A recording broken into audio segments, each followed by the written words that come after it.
to all the dispossessed youth of Africa, for perpetuation of communion with ancestral spirits through the fight for African freedom, and in the firm faith that the dead, the living, and the unborn will unite to build the destroyed shrines.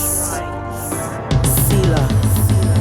Hello and welcome, beloveds, to another episode of Wake Up Africa. My name is Dr. Mumbi Saraki. Thank you so much for joining us on the Dr. Mumbi Live. Please go ahead and like and subscribe and make sure you hit that notification button. A lot of people have been asking me to go live. We are considering, we're just waiting for Spirit to give us that green light, that go ahead. Because, you know, a lot of us that are on here sharing information, especially the melanated people, we're on a spiritual mission, beloveds. We're sending darts into the enemy's camp. There's a major information war going on, and we're doing our part here. So you can do your part by just sharing any news, any channel, any information that you find uplifting to your life at such a time as this, that is being shared by our melanated people. Share it far and wide with your extended family, and that's how our message will keep getting to people like you and me. But those are definitely stories for other days. Special shout out to our Patreon family. Absolutely love you for everything that you've enabled us to do in the last year. There's something that we need to overstand and understand. And this is why I keep saying we have to get off this spiritual milk of this religious psychosis and come into ourselves and sankofa, go back to ourselves, because there are certain things that we are believing and operating in that we've been taught in these Christian ideologies that really don't apply to us. Like this thing of grace, like if you pray, if you do 20 Hail Marys, like you'll be forgiven for your sin. That doesn't apply to us, beloveds, because I keep saying we are spiritual beings having a human experience. Mama Earth, Mama Gaia, whatever you want to call her, this being that we're living and moving on. No, not only is she a closed circuit, but she is also a living sentient being, and we are born into her spiritually. We come in spiritually, beloveds. And that's how we're different from the others. So when we come in spiritually, there's certain contract. We can't just come into this being, this mighty being called Gaia, this mighty, Eden, this mighty earth realm. We can't just walk in and start killing the chickens, killing the cows, eating them, sending darts to other human beings and thinking nothing that will happen. We can't come here and think that we can engage in corrupt activities, etc., nefarious activities, and we'll get away with it because we're judged different. Because we're spiritual beings having a human experience. And so we have a contract, we have an agreement, we have a binding agreement with Mama Earth. And that means that there are certain laws that impact us. And you need to look into this. And I'll definitely do a show that delves more into the 7 universal laws that affect us. But things like cause and effect, things like the law of karma, what you reap, you will sow. That's why Africa has continued to be in this cycle. Because let me tell you, when the way our ancestors used to move, we've been made to think that they were very ignorant people, that they didn't know what they were doing, but they were the highest level. And the way they moved with such awareness that even the head you're seeing behind me is living. It's a living, breathing thing. So everything that they interacted with, they understood that whatever they put out there, life was them. The reality is you. I don't know how to get into this, but the reality is you, beloveds. And so anything you do to the reality, you do to yourself. If you give love to nature, nature literally, if you want to think of God, nature is God. She clothes us, she feeds us, she provides us this amazing environment to discover ourselves, come in, use our powers to do all kinds of wonderful and mystical and magical things. She allows us to have miraculous experiences that just uplift us. But that means that we as a people, beloveds, cannot move the way other nations move. Because, you will be struck down. If your ancestors don't get you, Mama Nature will get you. And so, there's many things that we are doing that are self-destruction to, it's like a self-destruction to ourselves. Like, I don't even know if that's proper English. We're destroying ourselves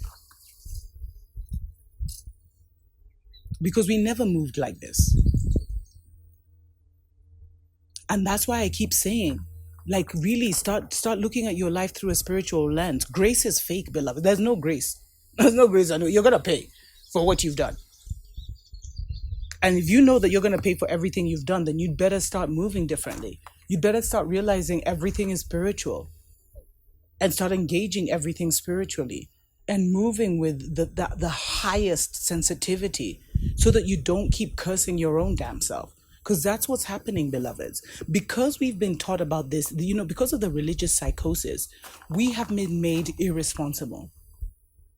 And so the way we behave spiritually, like fornication, let's say, for example, and, having sex with multiple partners and just, and having these boyfriend and girlfriend situations, it mashes us up, beloveds.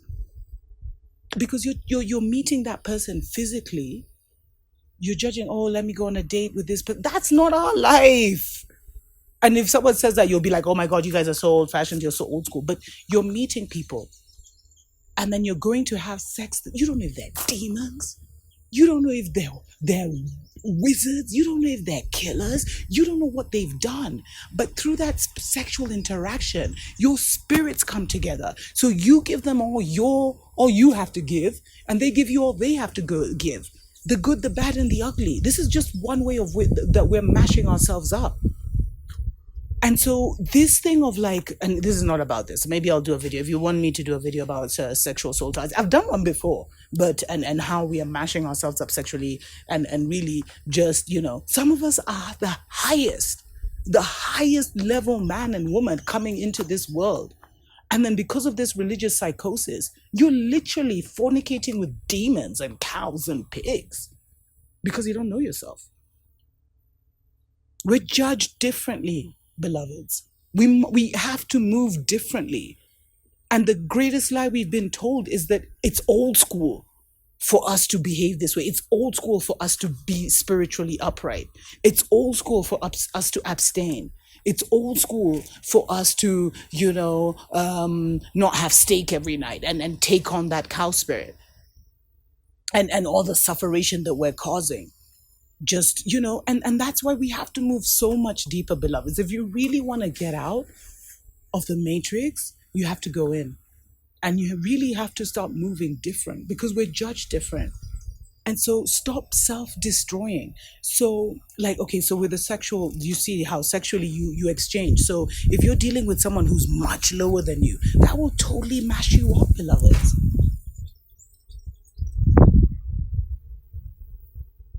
Anyway, let me take a short break from this. We'll be right back.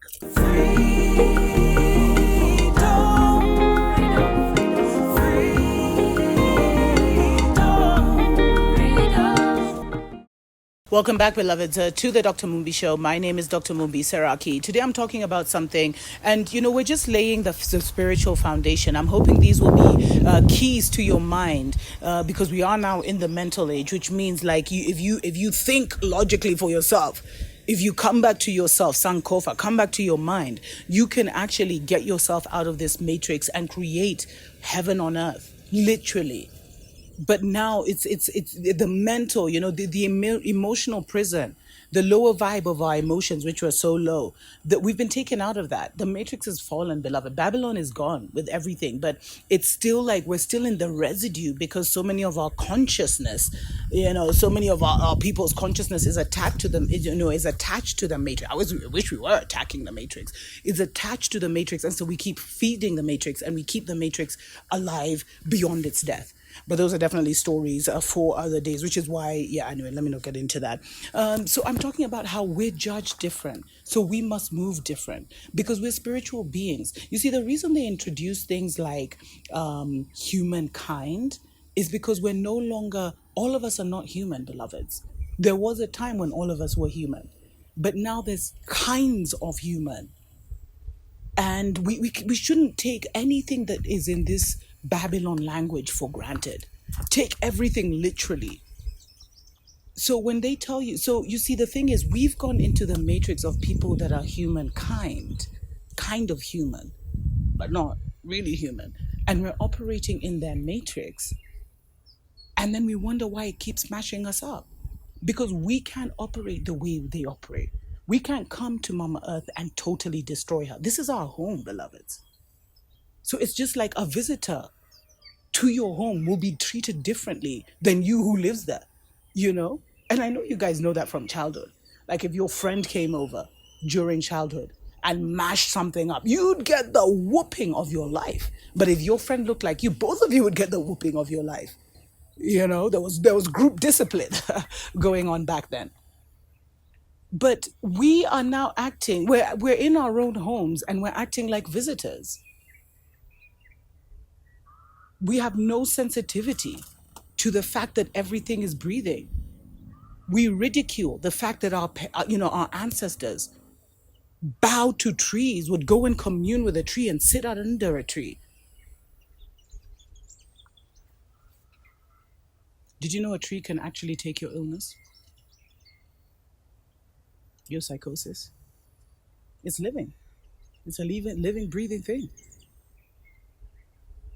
That's how deep this thing goes. And that's how deep you need to get before you can even start operating in any power. And once you start operating in that power, it's sweet, beloveds. But the first thing you have to do is stop. Stop acting like a visitor in your own home and start acting like this is your home. And if you start thinking and acting like this is your home, there are certain things you will never engage in because it's like you're doing it to yourself. And so all these things, beloveds, like there's so much I have to say, man. But we're going to get into it. We're going to get into it. But all these things, just realize like karma, the law of karma is real, beloveds. And so you and a visitor, someone who doesn't look like you, can go do something and karma will hit your life, but karma won't hit their lives. It's because they're not like you. You're judged different, so you have to act different. Beloveds, you have to reach a point where you're not going to restaurants because there's so much that's in restaurants. I mean, if you're going to a restaurant and you're eating like, 2 chicken legs, you could be taking on the spirit or being cursed by the spirit of 2 chickens. I mean, this is the levels we need to get to. They've made it think it's crazy and it's too much, but that's how you need to really be operating. You need to stop fornicating. Abstinence is the key. You need all that energy and you don't need to be interacting. Because everything the Mzungu has done, has introduced into our community, has been to mash us up. You see, certain bloodlines, certain ancient ones, certain messiahs that used to come into this world can only come from the purest bloodline, which is why you see like the Mzungu vampire, royal family, nothing royal there. They always interbreed. They always intermarry. Someone will marry their cousin, they'll marry the cousin, they'll marry the distant relative, but they never, because they want to keep the channel open for these ancient ones and these high, these messiahs, these Christs, to always be able to come in at certain times and shift humanity, restore us, heal us, transform us. The original ones. But you see, if and I don't want this to be about fornicating, it's just an example, but when you fornicate, you're taking on so many other spirits, beloveds. So many other things that are not you. So clean up your life. That's why I keep saying it's all about you. And once you get you together, everything changes. So my one advice is clean up your life. Take a step back and look at how you're operating. This is the best time. Everything is locked down. The system is being shut down. Babylon has fallen. And it's trying to make as many keep as many people online so it can kind of stay relevant for as long as possible. But with everyone taking a time out and this kind of world, there's this lull between this world and the next. This is the perfect time to come back to yourself. And look at how you're You know, look at how your great grandparents, if you have the honor of knowing them, look at how your great grandparents operated and moved, how they cooked for themselves, how they interacted with nature, how they treated their animals. We're custodians, we're not owners, we're not bosses. That's a Mzungu for whole situation. This is our home, beloveds. Stop acting like a visitor. Until next time, tuko pamoja.